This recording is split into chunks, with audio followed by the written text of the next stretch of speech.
Hai, Assalamualaikum. Hari ni kita nak buat ketupat sotong.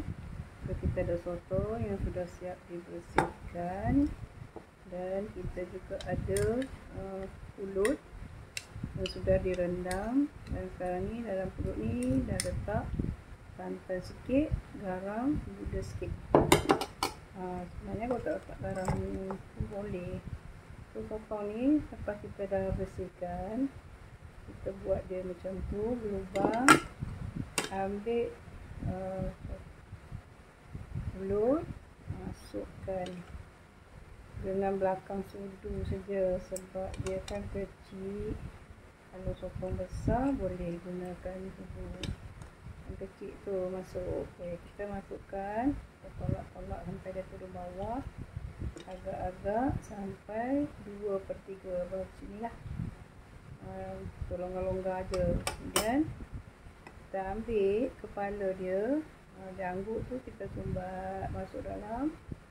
Okey, gunakan lidi. Saya gunakan lidi pencongkil. Gigi ni senang, tak payah nak pergi cari raut-raut semua kan, beli je yang dah siap. Dan kita cucuk kiri ke kanan. Kalau sotong yang besar tu boleh buat satu lagi, 4. Ni saya buat macam ni je lah. Lepas dah buat ni semua, nanti kita akan rebus dia di dalam santan, dan letaklah juga manisan ataupun misek. So di sini saya masukkan lagi, buat lagi, masukkan dalam sotong. Biasa saya tak buang dia punya kulit, saya suka dia punya color dia. Nanti bila dia masak pun dia akan tanggal juga, jadi putih juga. So, kita masukkan pulut, tolak sampai bawah.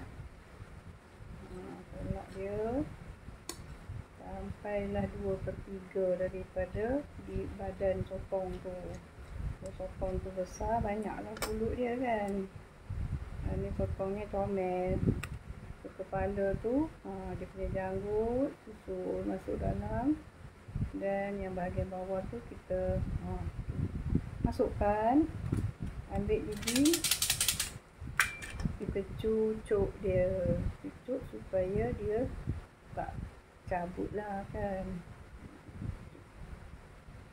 Macam tu lah kejadiannya. Okay, nanti kita tengok selepas kita rebus. Okey, kita dah siap semua. Bungkus ni ada apa, pulut yang lebih tu kita bungkus dan juga dalam daun pandan. Sayang kan. So ni dalam kuali ni kita ambil daun pandan sikit, bagi wangi. Tapi nanti kita kacau-kacau je, boleh je. Okay, lepas tu ambil sotong ni, susun 1, 2, 3, 4, 5, 6, 7, 8, 9, 10. Okey. Lepas tu susun macam ni kan. Nanti kita akan siram dengan santan. Supaya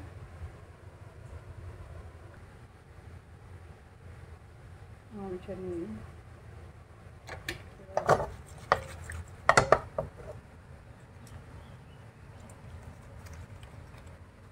Okay, lepas tu kita letak gula keret, dan kita akan buka dengan api yang perlahan supaya dia merenih sampailah dia dalam 20 minit 30 minit. Dah cukup masak, baru kita tutup api.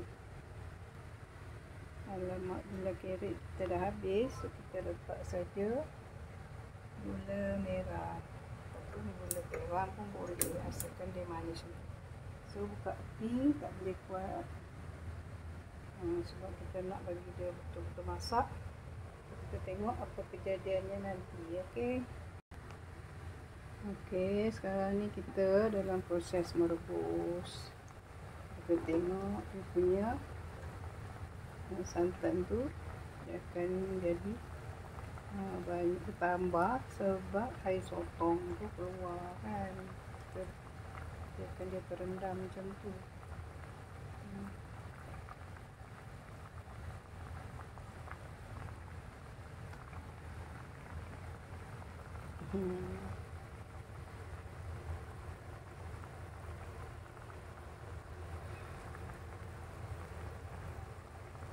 Biarkan dia.